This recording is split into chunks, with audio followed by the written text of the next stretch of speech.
டொங்குன்னு சத்தம் இங்க இருந்து தான் கேட்டுச்சா? கிளவி வீட்டையே இடிச்சு விட்டுருவா போல. என்ன இப்போ என்ன சொன்ன? ஒன்னும் சொல்லலையா அத்தை? இல்ல என் காதுல கிளவின்னு நல்லா கேட்டுச்சு.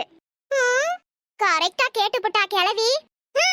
எனக்கு இந்த வயசுலயே கொட்டாய் விட்டாலே ஒரு காது கப்புன்னு அடைச்சுக்குது. என் மாமியா கிளவிக்கு இம்புட்டு வயசாகி இருந்தாலும் பாடி பார்ட்ஸ் அம்புட்டும் பெர்ஃபெக்ட்டா ஒர்க் ஆகுது. அந்த காலத்து சாப்பாடு அப்படி. ஒடியே என்ன அத்தை? நான் கேட்டதுக்கு பதில சொல்லாம உன் பாட்டுக்கு யோசிச்சுக்கிட்டு நிக்கிறவ என்னத்துக்கு இப்போ என்ன நீ கிளவின்னு சொன்ன? அத்தை உங்களை போய் கிளவின்னு சொல்லுவனா? நீங்க வெத்தலை பாக்க இடிச்சுக்கிட்டு இருக்கீங்கல்ல, அதத்தான் கொலவி கல்லுன்னு சொன்னேன். அது உங்க காதுல கிளவின்னு விழுந்திருக்கு போல.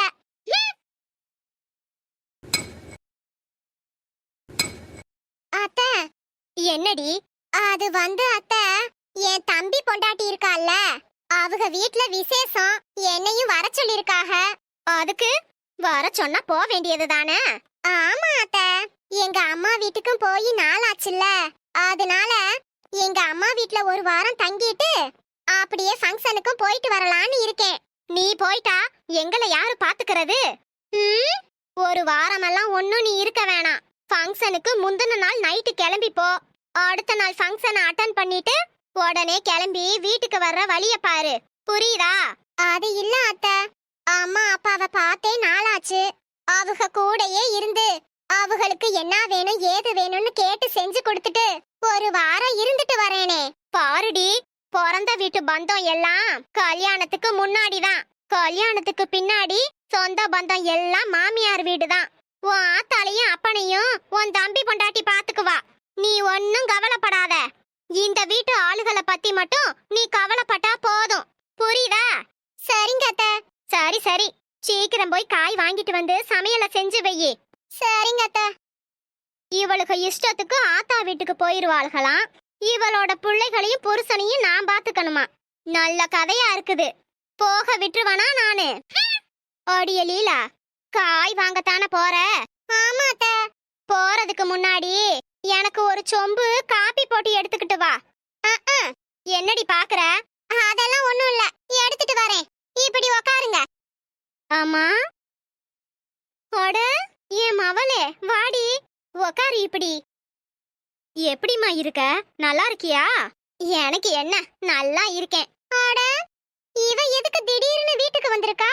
காசை மிச்சப்படுத்தலான்னு பார்த்தா தாண்டச்சோறும் கஞ்ச பிசுனாரிகளுமா வீட்டுக்கு வருதுக. இதுகளுக்கு ஆக்கி கொட்டியே சேர்த்து வச்ச பணமெல்லாம் கரைஞ்சிரும் போல. ஏண்டி என்ன சொல்லாம கொல்லாம இப்படி திடுதுப்புன்னு வந்து நிக்கிற? என் வீட்டுக்காரரு வேலை விஷயமா வெளியூருக்கு போயிருக்காரு. வர ஒரு வாரம் ஆகும். அதான் உன் கூட ஒரு 2 நாள் தங்கி இருந்துட்டு போலான்னு வந்தேன்.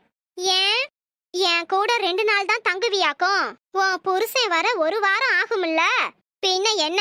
என் கூட ஒரு வாரம் இருந்துட்டு போ. இல்லம்மா முடியாது. அடியை, கல்யாணம் ஆயிட்டா பிறந்த வீட்டு பந்தம் இல்லன்னு ஆயிடுமா? நான் தான் உன்னை பெத்தவ, மொத உரிமை எனக்கு தான். நான் சொல்றத நீ கேளு. ஒரு வாரம் என் கூட தங்கி இருந்துட்டு போ. சரிம்மா, நீ இவ்ளோ தூரம் சொல்ற, உன் பேச்ச எப்படி தட்ட முடியும்? ஒரு வாரம் இருக்கிறேன். ஒரு வாரம் இருந்துட்டு போணுமாமல்ல? இதையத்தான் நானும் கேட்டேன். கல்யாணம் ஆனா பிறந்த வீட்டு சொந்தம் இல்ல பந்தம் இல்லன்னு என்கிட்ட பேசிட்டு இப்ப மக கிட்ட வேற மாதிரி பேசுறா. அடியே லீலா, கூப்பிடுறா பாரு விளங்காதவ. வாங்க அண்ணி, நல்லா இருக்கீங்களா? நல்லா இருக்கேன். அடியே, சாம்பார் வச்சிட்டியா? இல்ல அத்தை, இனிதான் வைக்கணும். அதெல்லாம் ஒண்ணு வைக்க வேணாம். ஏன், நீங்க வைக்க போறீங்களா? அதெல்லாம் இல்ல. பின்ன வைக்க வேணான்னு சொன்னது சாம்பார. அப்புறம் வேற என்னத்த வைக்கிறது? கறி குழம்பு வெயி. கறி குழம்பா? ஆமடி, என் மக வந்திருக்கா, வாய்க்கு ருசியா செஞ்சு போட வேணாமா?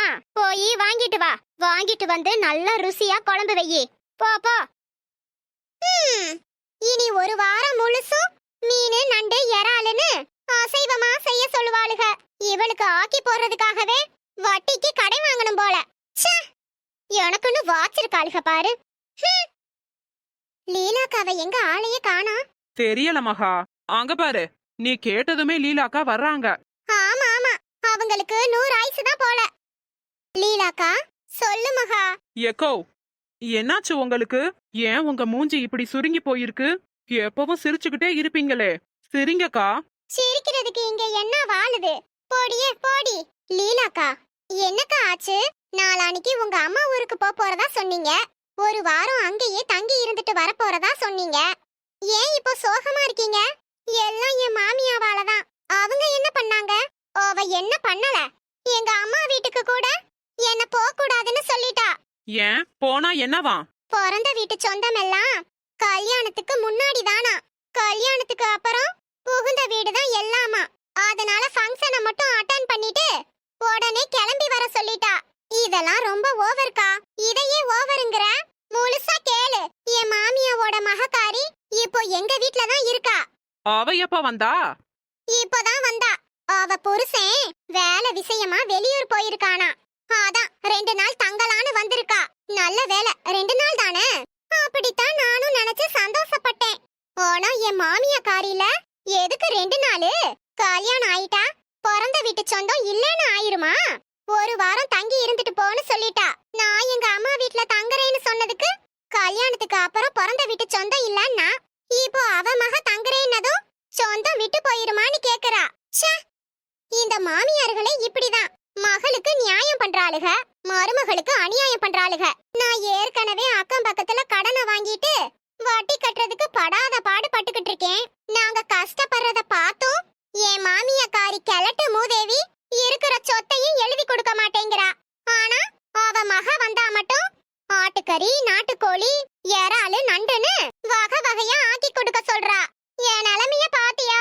பொறுமையா இருங்கக்கா, அந்த கிளவி சாகுற வரைக்கும் தான். அதுக்கப்புறம் உங்க ஆட்டம் தானே. அது ஒண்ணுதாண்டி என் மனசுக்கு நிம்மதியா இருக்கு. அத ஒன்ன நினைச்சுதான் பல்ல கடிச்சுக்கிட்டு இருக்கேன்.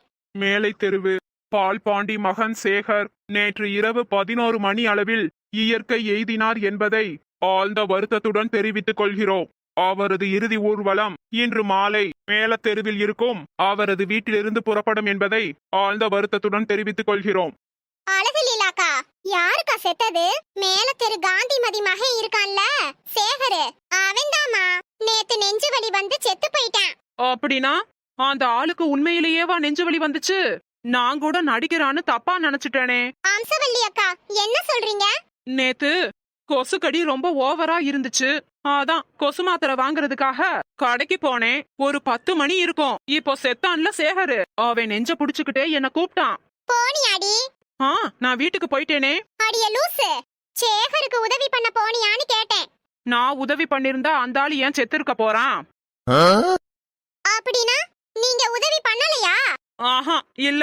ஏண்டி கல் நெஞ்சக்காரி, ஒருத்தர் உதவின்னு கேட்டா போய் செய்யணும்ல? அக்கா, மணி அப்போ 10.